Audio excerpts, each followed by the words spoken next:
keď Ježiš sa pýta Židov, že rozoznávate znamenia, idú mraky, bude pršať, tak? A pýtate sa, že kde je Božie kráľovstvo, a to Božie kráľovstvo je v nás.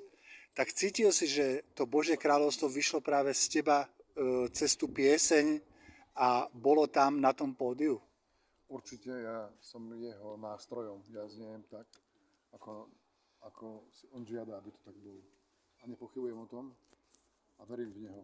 To znamená, že tá prítomnosť toho stvoriteľa je vždy vďaka tej hudbe najkrajším dôkazom toho, že je. Takže pieseň Sme tu je aj dôkazom toho, že ten stvoriteľ sa objavuje v tej hudbe. Takže to netreba dôkazať, tá hudba je dôkaz. A čo by si odkázal týmto deťom, čo dneska vystupovali? Odkazujem veľkú lásku, odkazujem im, že pracujte na tom, čo vás baví, spievajte, lebo kto spieva, dvakrát sa modlí. Áno, vravel svätý Augustín. Takže je to veľmi pekné. Ďakujem za krásny rozhovor. Ďakujem aj. Prajem veľa zdravia, šťastia a veľa síl, aby ti to spievalo ešte dlhé roky. Jak Plačidovi Domingovi 85-ke.